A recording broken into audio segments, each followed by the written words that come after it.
Herzl, Vie et destin.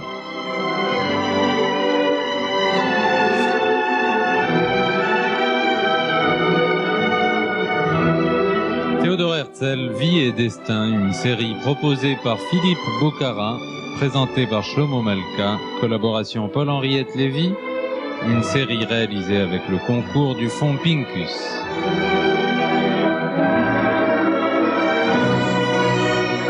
Réalisation technique, Patrick Elbaz.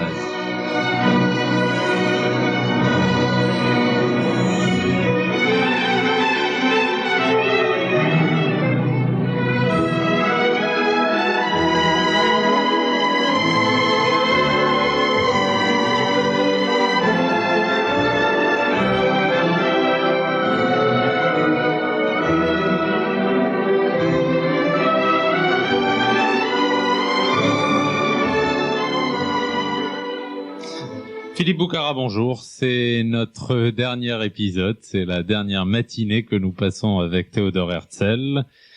Et c'est la fin. Nous sommes le 3 juillet 1904. Nous avons commencé à raconter hier l'enterrement de Théodore Herzl et vous nous avez lu quelques passages de ce qu'écrivait à l'époque Stefan Zweig. Et je voudrais retenir ces lignes.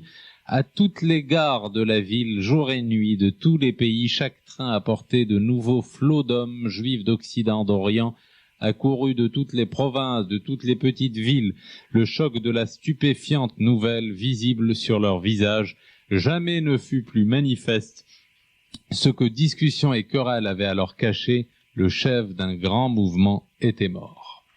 Alors on pourrait commencer, puis nous allons parler maintenant, si vous voulez, de ce que la mémoire collective a retenu de Herzl, de ce qui s'est passé après sa mort à son sujet. Et la démarche logique, c'est peut-être de commencer par parler de sa famille. Herzl, alors, en mourant, il laisse une femme et 3 enfants. Voilà, et même après la mort, même dans son testament, ses rapports avec sa femme sont restés ce qu'ils étaient, c'est-à-dire difficultueux. Les historiens ont noté qu'il laisse des choses assez mesquines concernant sa femme dans son testament, alors qu'au contraire, le souci de ses enfants après sa mort a été extrêmement fort pour lui. Il pensait à la fois à son héritage spirituel et à son héritage aussi au sens strict matériel. Il voulait laisser des choses, il laissait des biens à sa famille, il n'a pas pu en laisser, et à tel point que l'organisation sioniste a dû organiser une collecte pour subvenir aux besoins de sa famille après sa mort. Et il faut dire peut-être quelques mots, puisque nous sommes dans le dernier épisode, de ce que deviendront ces enfants. Voilà, Julie Herzl meurt quelques années après son mari. Par contre, les enfants vont vivre plus longtemps et ils ont tous eu un destin assez tragique et qui ne laisse pas d'impressionner et de symboliser tout ce qu'il y avait de tourmenté dans la vie de leur père. Pauline Herzl, d'abord la plus jeune, l'aînée des enfants de Herzl, avait une personnalité assez instable, une grande fragilité psychologique. Elle a eu un mariage qui a échoué, ce qui arrive à un certain nombre de gens, mais il se trouve qu'elle a été droguée, elle a eu de longues périodes dépressives et finalement elle est morte à Bordeaux dans un hôpital, semble-t-il, d'une overdose de la consommation de drogue. Et son frère Hans, alors elle avait 40 ans en 1930 quand elle est morte dans cet hôpital français de Bordeaux, et son frère Hans est venu se suicider à Bordeaux sur sa tombe. Lui aussi a eu une fin terrible. C'était aussi un homme très tourmenté, un maniaco-dépressif qui s'est converti plusieurs fois à plusieurs religions différentes, plusieurs églises chrétiennes. Au christianisme, entre autres. Plusieurs églises chrétiennes, voilà. Et le troisième enfant de Herzl, Trude, Margaret, qui est née en 1893, est morte à l'âge de 50 ans en 1943 au camp de Theresienstadt. C'était une personne de santé fragile, mais là, elle est morte malheureusement dans des conditions plus banales pour les juifs de cette génération, assassinés par les nazis. Et il restait un seul descendant de la famille Herzl, c'était le fils de Trude qui s'appelait Stefan Theodor Neumann, né en 1918, et lui a grandi en Grande-Bretagne. Il avait pris le nom de Norman pour avoir un nom plus anglo-saxon. Il était capitaine de l'armée anglaise pendant la Seconde Guerre mondiale. Il a visité la Palestine en 1945 et en se rendant aux États-Unis, où après une mission en Extrême-Orient et aux États-Unis, il était diplomate à l'ambassade anglaise aux États-Unis, et il a eu l'occasion pendant cette période-là de faire des récits émouvants et de son séjour en Palestine et de l'histoire de sa famille. Et puis lui aussi, alors qu'il était conseiller économique à l'ambassade britannique à Washington, se suicide en se jetant du haut d'un pont sur le Potomac, sur la rivière qui passe à Washington. Donc, de sorte qu'il n'y a pas de descendance directe de Théodore Herzl. Il n'y a pas de descendance directe. Les cendres de Herzl vont être transférées à Jérusalem sur le mont Herzl le 17 août 1849, c'est-à-dire dans les semaines qui vont suivre la fin de la guerre d'indépendance et où le moment où le nouvel État d'Israël s'installe dans ses meubles, pourrait-on dire, comme État souverain. Alors, on a parlé de ce destin tragique de la famille de Herzl et je voudrais qu'on parle maintenant de ce que la mémoire collective retient aujourd'hui de Théodore Herzl. Le symbole de Herzl est présent en de nombreux endroits dans la vie juive, dans la vie sioniste et surtout dans la vie israélienne. Il y a des rues Herzl dans à peu près toutes les villes du pays. Il y a des billets de banque en Israël qui portent son effigie. Il faut dire qu'on ne les emploie plus beaucoup parce qu'ils datent d'avant la grande période de l'inflation et qu'aujourd'hui ils sont plutôt retirés de la circulation. Mais par exemple, beaucoup de gens qui vivent en Israël aujourd'hui ont fait leur alia sur un bateau qui s'appelle Théodore Herzl. À l'époque où la flotte marchande d'Israël ne comptait que 2 ou 3 navires, un des tout premiers s'appelait le Théodore Herzl.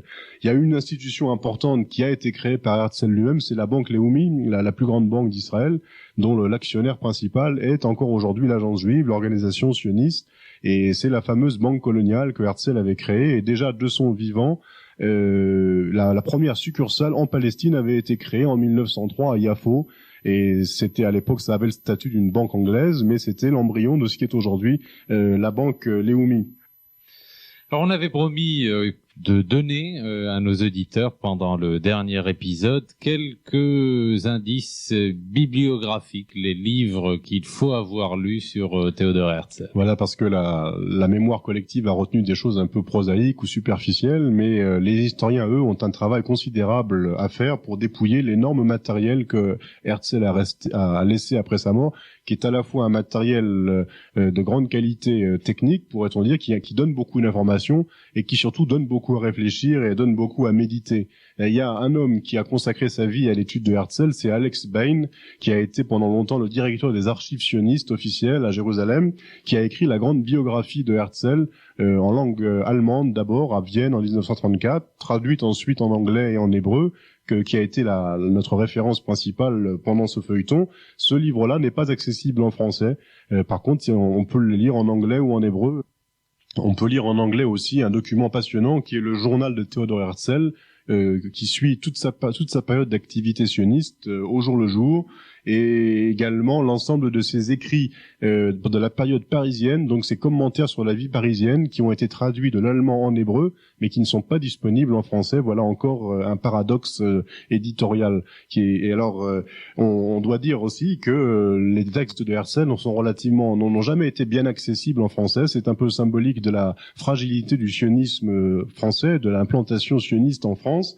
Actuellement, il y a un éditeur français qui a réédité l'État juif de Théodore Herzl, c'est la maison Stock, il y a quelques années, a publié l'État juif suivi d'extraits du journal de Herzl, et a également publié, ça c'était en 1981, et en 1980, la maison Stock, dans sa collection Judaïsme, dirigée par Marie-Pierre Bay et Paul Giniewski, a publié une traduction de Altneuland, de ce fameux roman utopique de Herzl sur la Palestine, dont nous avons parlé. Alors je vais vous citer quelques livres, à part ces livres de Herzl directement. Il y a une biographie de Herzl en français qui a été écrite par André Chouraki en 1960 aux éditions du Seuil, qui s'inspire très directement de celle d'Alex Bain en anglais, en hébreu et en allemand. Il y a une biographie en anglais, mais ça c'est donc plus difficile d'accès, d'Amos Elon, un journaliste israélien connu. Et puis il y a 3 livres que je voudrais mentionner pour terminer, qui ne sont pas sur Herzl, mais qui parlent de lui en détail et qui disent des choses intéressantes sur lui. C'est le livre classique de Walter Laqueur sur l'histoire du sionisme, paru chez Kalman Levy en 1971, qui consacre un chapitre de synthèse très solide à Herzl. Il y a de Yohanan Manor dans la collection Archives chez Gallimard, un livre qui s'appelle Naissance du sionisme politique, qui présente et qui commande des documents sur les différentes étapes donc de la première période sioniste, et il y a beaucoup de documents qui se rapportent à la période de Herzl. Et puis enfin un dernier livre de référence, Karl Tschorske, qui est un historien autrichien très connu, américano-autrichien, a publié un livre qui s'appelle Vienne fin de siècle aux éditions du Seuil, où il présente une galerie des grands intellectuels, des grands personnages de la vie viennoise au tournant du siècle, et Herzl est un des personnages qu'il présente, qu'il éclaire, et ce livre-là a le mérite de le présenter dans son contexte, dans ses conflits avec les grands antisémites ou les grands intellectuels de la ville dont il est issu.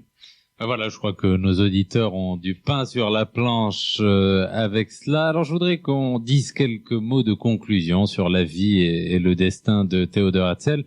Et je crois que pour conclure, on pourrait dire peut-être que Theodor Herzl est finalement c'est ça son originalité. C'est le premier homme d'État qu'ait produit le peuple juif depuis dans la période moderne, depuis des siècles et peut-être même depuis Moïse.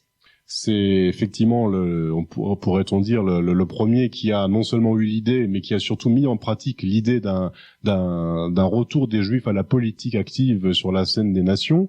Et ce qui me frappe le plus, moi, dans ce personnage, après l'avoir un petit peu fréquenté à travers les textes, c'est son extraordinaire fragilité, et que cette fragilité est à l'image même de la fragilité juive de son temps, et il faut bien le dire aussi de notre temps à nous. Alors la force de caractère dont il a fait preuve, malgré ce doute intérieur, malgré ce désarroi intérieur, l'obstination qu'il a mise à ne pas flancher, à ne pas craquer, comme on dirait dans les mots d'aujourd'hui, et le désintéressement complet avec lequel il a servi une cause qui, dans son esprit, le dépassait. Et ça, c'est une chose frappante aussi, qu'il n'a jamais eu d'ambition particulière, de pouvoir, de réussite personnelle. Pendant la période où il s'est placé au service du mouvement sioniste, est une période de complet désintéressement. Tout ça fait, me semble-t-il, que d'avoir un tel personnage comme premier homme d'État juif moderne, du peuple juif reconstitué comme peuple, c'est plutôt à l'honneur du peuple juif. Il me semble que c'est une figure dont nous n'avons pas trop à rougir, et ce n'est pas une figure que nous pouvons suivre comme un troupeau, mais par contre c'est une figure à laquelle nous pouvons plutôt facilement nous identifier. Merci en tout cas Philippe Boukhara de nous avoir appris cette figure et de nous l'avoir fait aimer. Merci d'avoir été avec nous tout au long de ces mois, de vous être plié à la loi de nos feuilletons, qui est une loi dure, résumer une vie, un destin en des épisodes très courts. Ça n'est pas facile et vous y avez réussi. À bientôt peut-être pour un autre feuilleton. Je signale avant qu'on se quitte à ceux de nos auditeurs qui le souhaitent qu'ils peuvent nous écrire pour demander l'ensemble de ces épisodes qui sont réunis en cassette. Vous pouvez écrire à Radio Communauté Judaïque FM, boîte postale 124 75 825 Paris CEDEX 17, et demander donc la cassette de Theodor Herzl, Vie et destin.